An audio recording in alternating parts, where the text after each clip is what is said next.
Episode 51 after the big 5-0. A lot of things happened this week. You get it right. Yeah, that's right. 51. We matched the non-mirrored version. But anyways, so a couple of things. Let's see. This is actually kind of hot off the press. It's hot as it can be, I guess.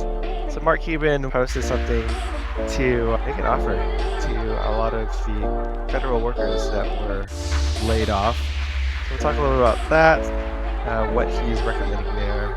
Tesla is trying to push forward with its autonomous driving on Waymo. So we'll chit-chat about that and other things. Probably the biggest thing the entire world has been looking at is Zelensky at the White House, and crypto got some good news this week too. So we'll touch a little bit on that if we have time. But yeah, there we go, 51. Crazy week, especially because of what happened in the White House last week. Did you see Zelensky and Trump and the whole White House meeting that was was disastrous? Yeah, I was watching it. It happened kind of during trading hours, so that's why I was watching, because anything Trump says moves the markets. Yeah. And Interestingly, though, the market went up after that. it did. It was a weird. So I kind of lost my shirt. But Bull trap. it was just timing. It was end of month, so a lot of rebalancing going on, which is a little bit more rebalancing going on than I was anticipating. So yeah, market ended up quite significantly from downturn, but just the news itself generally did tank the market. Yeah. Well, I mean, I saw clips and things and headlines. Yeah. But man, what a awkward, uncomfortable moment for Zelensky. Yep. I think JD Vance did his JD Vance thing, which quite honestly I'm not fond of, which many people aren't, which is just overpowering, and the term is mansplaining, right? Where Yeah. you just won't let the other person talk, and all he wanted was a thank you. Yep. And then I saw this other one where I don't know if it was one of the reporters or one of the senators or representatives, but he asked Zelensky, why don't you wear a suit whenever you come here? And I just thought it was I don't know, the whole thing to me with everyone just was very petty. Yeah. And so it's got me thinking, we talked about it last week a little bit. We were talking about a little bit about how Trump's relationship with Russia, relationship with others is very much pro-Russia, if you will. But yeah, it just seemed like they had some preconceived strategy and thoughts of how they're going to come into that meeting, and it was to just berate Zelensky. Yeah, it was kind of weird. So I went back and I actually watched the whole thing after it was released. So I was like, it started out well enough, and then I don't know how it exactly devolved into that mess. So that was the worst of it then? Yeah, so it seemed it again, the first 30, 40 minutes seemed to go fine. You could tell it was still a bit tense, but then it just, turned into that shouting match. Real quick on that person, because that was the one that stuck out to me about, why aren't you wearing a suit? It was a reporter. It was what's his name? I had to look this up real quick. Brian Glenn, who is basically Major Taylor Greene's boyfriend of some whatever far right small little dinky newspaper. But yeah, I don't even know what he was doing in there. But that's who asked the question, and yeah, you're right. It's the most ridiculous thing ever. Won't go into it ad nauseum, but he's dressed that way for a reason. And on the flip side, if he had dressed in a suit, can you imagine what and then the talking point would be, wow, his country's at war, but he has time to dress up in a fancy suit. It's like it's a no-win. And so, Zelensky's there to represent his people, and they're at war, and he's dressed. He's got other things on mind. Yeah, he's dressed in military garb, which, whatever. But anyways, it was a ridiculous question, but that also turned into a huge, huge talking point of, why suits are important. And it's like, just look at Elon, man. Just look at Elon. I haven't actually noticed. Has Elon been wearing suits? He hasn't, right? Did you see the one where he's addressing the full cabinet and Trump? No. Matt? Really? He was wearing a baseball cap, a graphic T-shirt that says tech support that apparently he's very proud Oh, of, yeah, and yeah, a trench I did see that, coat. but he wore a coat, right, over it? A trench coat Yeah, yeah, yeah, a trench coat. over a T-shirt, and he was like, "Look at tech support. I'm tech support for the government." Where him and Trump were doing the presser in the Oval Office, Mhm. where first everybody was saying, "Oh, this is King Elon, or President Elon, giving his address," right? And then the second one, the same thing, where he was explaining to the entire cabinet, Yeah. etc. Yeah, He always wears this jacket. That's not a trench coat, that's a suit jacket, but it's long, but that yeah. goes at your knees. Anything It goes is to his thighs, I'm looking at a picture right now. That's his thighs. all right. Whatever. To me, that's not a suit. It's a trench coat. Got it. Anyways. Oh, that's right. I forget. You guys are in Seattle, so what you think of trench coats goes down to your feet, basically, right? Like your ankles, yeah. Or to your ankles. Yeah, yeah. And to me, anything that is about where your knees are, to me, that's a trench coat. Got it. But anyways, point being, he's definitely not wearing a suit Yeah. either, right? But now, yeah, it was kind of ridiculous, but I mean, it's probably the best way to turn the world against the U.S. So, yeah. Yeah, I mean, you had all those countries afterwards, right? Expressing their public support Yeah. for Ukraine, and then yeah, I don't know. I just don't know what the strategy is here for Trump in doing this. Like, yeah.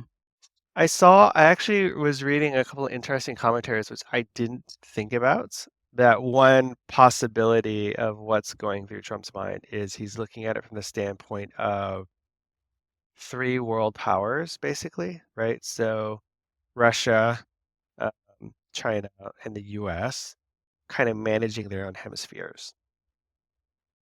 And so that potentially is how he's looking at the world, right? But does that mean he's fully aligning with China and Russia? That's the point, right?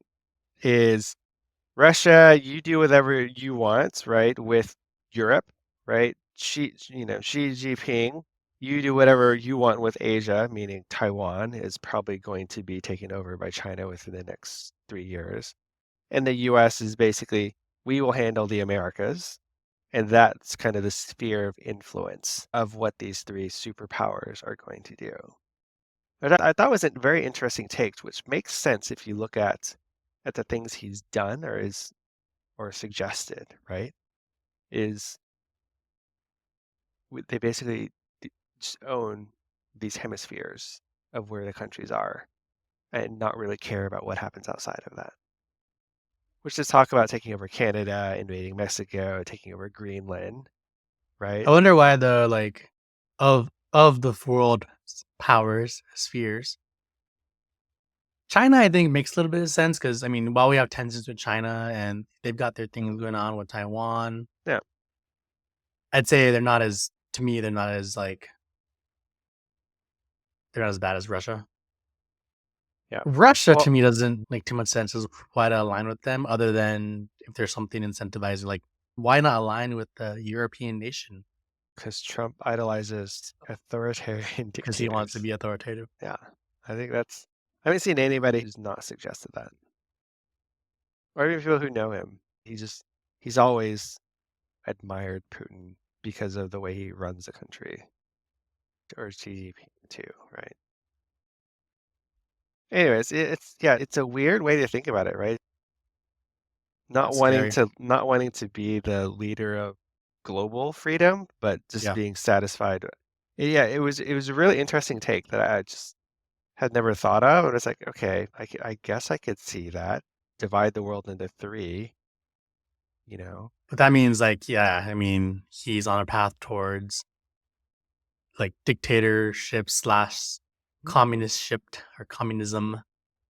And, that's not what America's about. I mean, the optimist in me, right, Mhm.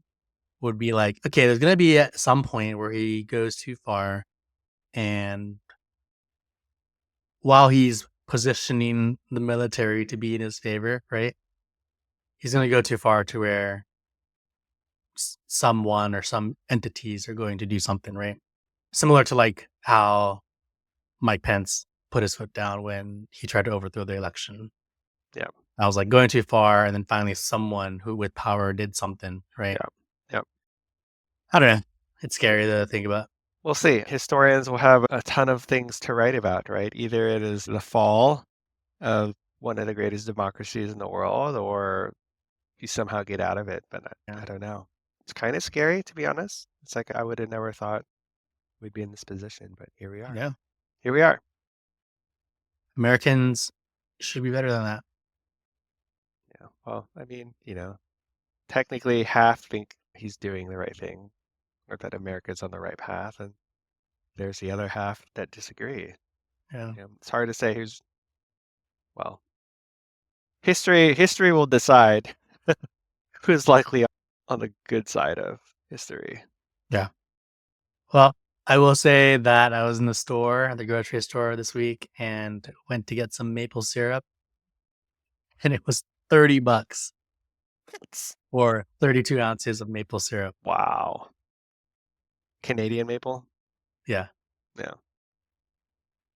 $30. Wow, $30. That's insane. So, yeah, we all knew it's gonna happen if he started playing around with trade wars and tariffs, and it's gonna hit us. Not gonna hit the wealthy. It's gonna hit us. Yeah. Yeah. And there you go. Finally, April 4th. I keep seeing different numbers though. It's like Canadian Mexico tariff starts this week, but I've heard they might be pushed back to April so that all the tariffs go into effect at the same time. I don't know, but I guess we'll find out. Yeah, I've just been having trouble finding eggs actually. So we don't have that problem here for some reason. really, Yeah, maybe you have a we lot of never had trouble with eggs, but I do see people posting yeah, how shelves are cleared out, yeah, and yeah. I mean, if it's just maybe it's just timing too. There's usually just like a little bit of eggs. Okay, so let me clarify. It's trouble finding the cheap eggs. The expensive, okay, usually what kind of the eggs do you ones, get? yeah, the ones that are like 15, $20. It's like nobody's buying those. But finding the ones that are at least under $10, basically store brand eggs, I guess. Whatever. Do you know what type of raised eggs you buy? Idea. They What are type? cage free. Okay, maybe that's why I do buy the more expensive pasture raised organic Yeah. eggs. You actually should be looking for free ranged No, chickens. no, it's pasture No? raised. Yeah. Mm. It's funny. We should The get into this. scale, But the scale is free range, pasture no, raised. no, Yes. I actually looked into this. I did too, but maybe I got it wrong. They, Pasture raised was the best eggs, meaning no, no, no. they are Pasture, just like they have a pasture, but it's like fenced in. But free roam means they actually let the chickens go out into a field and they just kind of round them up afterwards. I remember. I mean, I did. That is why I started getting pasture raised. But Yeah. Yeah. let me double confirm this. Before anybody calls me out for being woke or whatever, Nope, nope, nope, um, nope, nope. is it the opposite? It's the opposite. While both Uh, free range and pasture raised eggs come from chickens with outdoor access, the key uh, difference is the amount of space. Pasture raised hens have significantly more outdoor space to roam and forage, typically with access to a large grassy pasture, while right. free range hens may only have access to a small area to access outdoors, which could be limited. Okay, well, maybe I've been buying pasture raised because I know Whole Foods has a specific carton color that I spent time looking. Anyways, what I was saying is before you say woke, the quality of the eggs is actually different. Oh yeah, totally. Yeah. No one said woke, Tony. Just in case, I know somebody's like, wow, you guys are arguing about whether your chickens were able to walk. It actually, if you actually just think about the physicality of the chicken, either sitting on their butt all day, not being able to move, versus having the ability to walk out like they are like in the wild, it actually makes a difference in the Yeah. quality of the eggs. Whether you think of TikTok, some people they did like tests of like different types of eggs, and they did comparisons of how they cooked and how they taste and how they looked. Um, but anyways, regardless, haven't been able to buy those type of Yeah. eggs in a while, Where so do you get your eggs? Whole Foods. I go to Costco, and they're usually pretty stocked. Yeah, I just don't buy enough to even have a Costco Mm. Dude, I get mostly membership. everything from Costco these days just Really? because it's like value. Yeah. I actually find Whole Foods is actually not that expensive if you just buy their store brand is what I usually buy. And so it's Yeah. pretty okay. And the Prime discounts help too. Yeah. All right. Well, we started with Trump Zelensky Mhm. and it went down into eggs, but they're all related because of what Trump is doing to the Yeah. economy right now. Yeah. I think you mentioned this. We were chatting about crypto Yeah. rising up, and we both woke up with notifications and how certain cryptos were up 50% Yeah. overnight. Yeah. But you're saying it's because the strategic reserve? Yeah, so I guess apparently Trump just made just a random post. So there was two things. So one is I guess the White House or whatever, the crypto czar had announced that they're doing some huge event on March 7th to talk about what they're doing with crypto. And then apparently I guess this morning Trump posted about it, the strategic reserve that they're putting together that includes Solana and XRP, which is why they were up like, 20, 50%. I Yeah. was like, oh, that was expected, but it's unexpected that it would come out ahead of time. Meaning I wasn't able to load up my bag, so I'm kind of mad, but I should have Well, known, also, is it fake news or not fake news, but you know, you like know, too early, right? Meaning he's mentioning it, but nothing's happened yet. So yeah. I yeah, mean, we'll find out the 7th, yeah. but they'll have enough time to run out. I mean, this is what XRP has been holding strong lately. Remember we talked about it a few episodes ago, and Yeah, you weren't really sure what XRP was. I mean, for me, it was just like more of a banking play, yeah, but from our technical traders that we follow, they were seeing some technical yeah. bullishness of XRP, and this is why. Yeah, so basically crypto market is on fire now. Yeah. Well, we'll see how it goes. I mean, they were in a pretty significant downtrend this past week too. Yeah. I've still got my hate out of my soul. I got out of XRP a month ago and I never really came back into it, but Yeah. just didn't wait long enough. Yeah, I mean, a lot of people are going to be chasing it now, so at least Yep. chasing it for the next week. All right. Well, let's talk about our first story of the main topics, which is related to Elon Musk. What's going on in Doge land?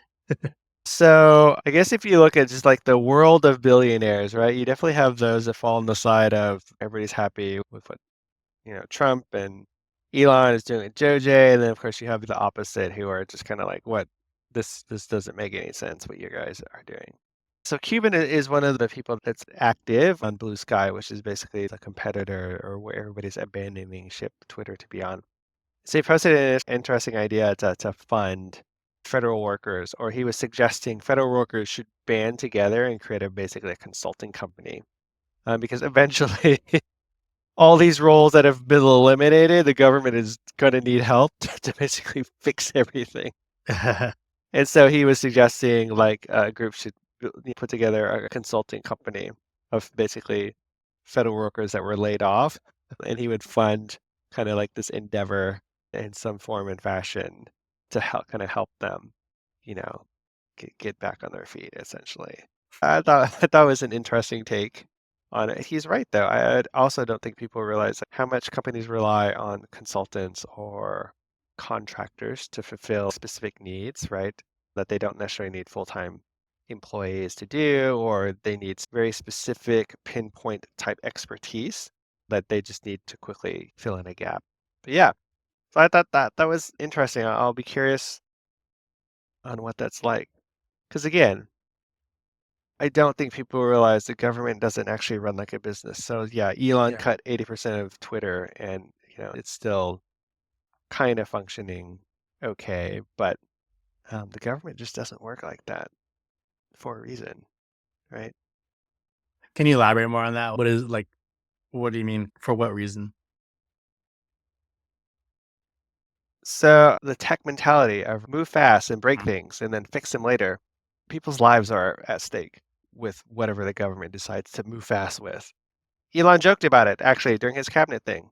It's like, yeah, you know, we kind of accidentally stopped USAID for this Ebola thing, but we quickly addressed it. No, they didn't actually quickly address it. But it's things like that. It's like you can cut quickly, but or there's all sorts of things like, oh, we accidentally fired the people responsible for managing our nuclear secrets, right? And they were scrambling to hire them back, but they couldn't get in touch with them.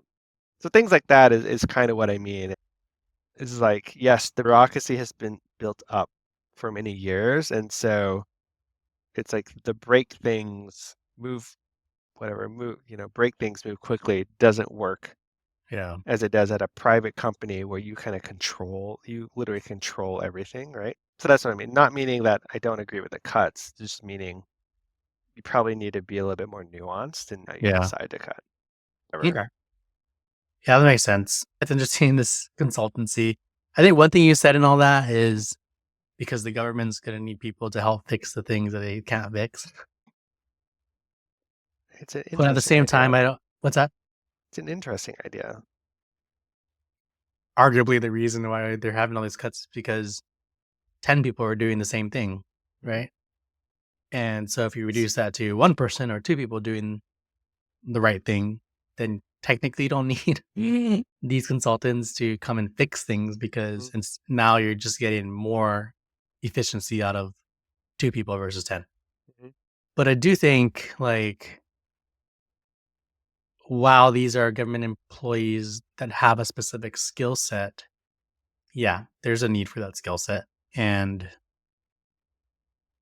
if Mark Cuban wants to help them, right, essentially make a lemonade out of the lemons that they've been given, then that's awesome. Like, wish he would have done that for us. He got laid off. But yeah, so I think like it's part of it is cool.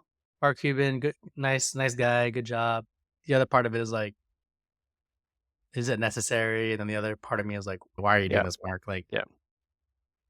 I'm sure it's not going to be like, all right, the data entry people this is not applicable to. It's yeah, a very specific where I don't know, like the that's treasuries, very specialized.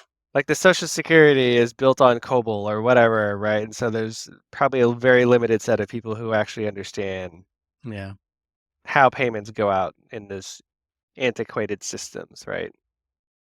So yeah, I mean, yeah, the majority is probably not applicable, right?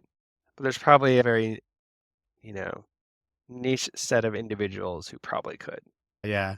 I will say, correlated to one of the experience I had in a former company, and I'm sure this is all over the place in the government. There was this massive Excel spreadsheet with all these macros that was like 8 years old. That one person knew all the intricate details. And if that person were to go away Hmm. for a little bit, it'd kind of be disastrous because only that person Yeah, really knew how to troubleshoot it. yeah, So I think that's what you're kind of saying here is like that type of specialized skill set could capitalize on this opportunity to be a yeah, consultant. yeah, Or I guess not what you're saying, but what Mark is saying. yeah. Yeah. But yeah, who knows? I thought it was interesting. I guess it's just opposite Yeah. of what, I've just been seeing. Well, there's also more layoffs going on still with tech companies. Did you see got to ask in the beginning, did you see the layoffs at Expedia? Oh yeah, I saw. Only because, yeah, my network Yeah. has a lot of Expedians in Yep. it. It's kind of sad to hear, but Yep. won't go into details. But yeah, looks like they started with the marketing org Hmm. first, and then more to come. Yeah. If you all don't know, Tony and I used to work at Expedia, which is where we met. And yeah, sad to hear that a bunch of them got affected this week. Yeah, But in general, it's like, yeah, what are we at now? 3 years in, 4 years into every first quarter, there's this massive round of layoffs from companies. yeah, yeah, It's like, when is it going to stop? Like, when's the bleeding going to stop? yeah. Apparently not anytime soon. Sergey, since we're talking about tech again, Sergey posted, or was that at some speaking thing? Basically, he was like, yeah, the ideal sweet spot for people working should be 60 hours a week, and that the people at Google need to work more. for at least 60 hours to be able to compete in the AI space. They need to start really trying to build AI that's going to replace them, basically. This is kind of like the TLDR. Yeah. Which is like, for you, of course, that's what you want. But for the actual people there, that's probably not what they want. And they just, again, it's that split, right, between these billionaire founders or CEOs, etc. In the way, again, makes sense. They operate a company, right? So they want to get the most bang for their buck. But as a worker, it's like you just have a different mentality when you hear somebody like that say that, right? Yeah. Well, I think it just depends, right? Like, as a worker, it depends. Quite honestly, I don't disagree with the statement. It's just the question is that the type of worker you want to be, right? Right. Like, and I'd say, yeah, to your point, 80% of the workers maybe don't want to be like that. But then there's 20% that do. But I think if, when you're narrating this, many of these companies that have become where they are, FANG companies, started because they were working a ton, right? Yeah. Even Tesla. Yeah. So I think I don't disagree. That's what it takes. But there's a lot of people who don't want that. So it's a trade off. Mm-hmm. Yeah. All right. Let's move on to the next story then. Section. Okay. We won't talk about Sergey. We don't talk about Sergey. Yeah. Okay. All right. Let's move on to the next story then. We'll keep an eye on the government happenings. Trump and government are going to be providing stories for the next 4 years. But we'll try to keep it, what's the term? Bipartisan? Yeah, bipartisan. I gotta get rid of these awkward laughs. I always giggle. And I hate when I edit the podcast and see myself giggling. Fake giggle. It's not even a fake giggle. It's a real giggle. It's just stupid. All right. Okay. So our next story is coming back to Tesla. Provided an update on what they're doing with their RoboTaxis. Last week, some news broke that Tesla had applied for a Transportation Charter Party Carrier, or TCP permit, in California. And basically, this allows Tesla to own and control vehicles in a ride-hailing service. So ride-hailing is Uber, Lyft, Waymo, anything that you can use an app or even a phone call, I guess, to ask someone to pick you up and pay for that service. So they applied for it in California, which sets the stage for them to launch their RoboTaxis in California, where Waymo has primarily been operating. So jumping into Waymo's turf here, which is a good move for Tesla. And basically, if they can get this done, then they will be able to launch their RoboTaxis around the same time as they're planning to launch in Austin in the summer. So June timeframe. The RoboTaxis will initially start to have to drive with a person in the driver's seat, similar to what Waymo did for a very long time, is having that backup intervention human if needed while the cars train and learn and the user experience learns what needs to be done. But if they can do this, then I think it's a pretty bullish move for Tesla, going into the second half of the year.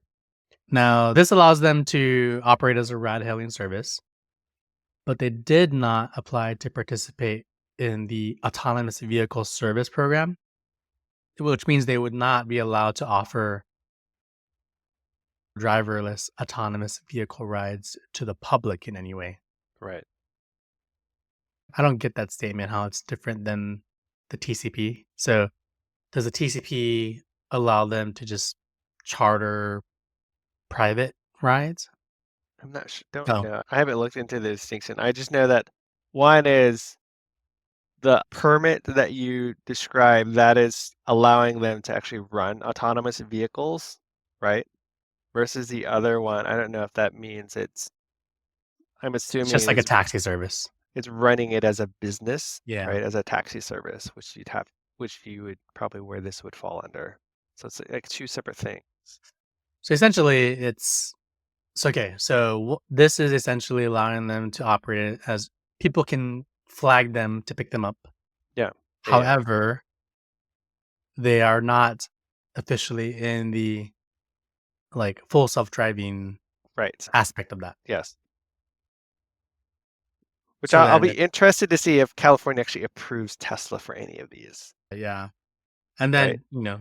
do they actually apply for the autonomous vehicle before June? Yeah. Yeah. Okay. So Why do you think California wouldn't approve them?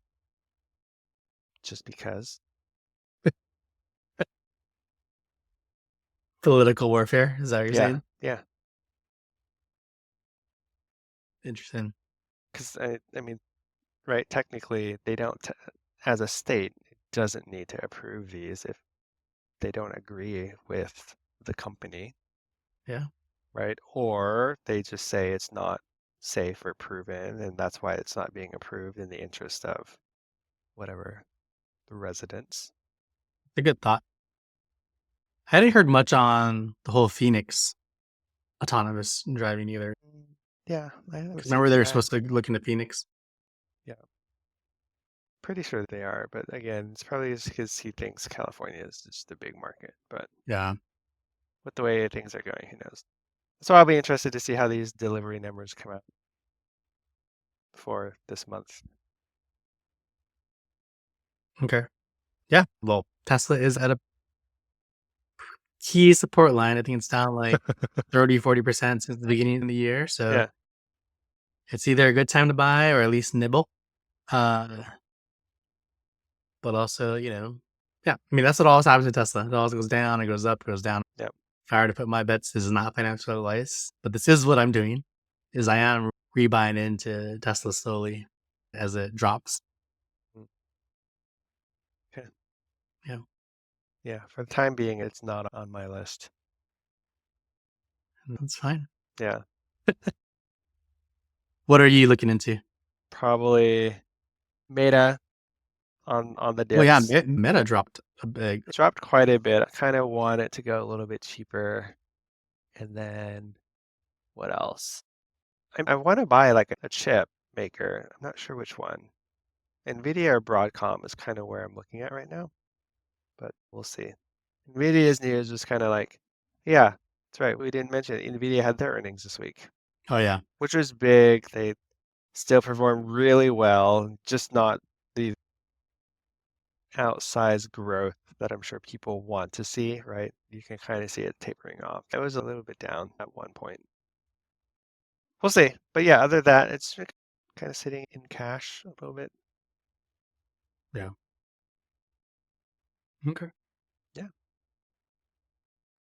Well, hopefully this week we need a bounce like soon. Otherwise, we're going to be in the bear market. Yeah. So we will see. Looks Yeah. like Wendy features are open a little bit later tonight. All right. Well, episode 5-1. We are on the other side of 50 on our trek to 100, Johnny. Here we go.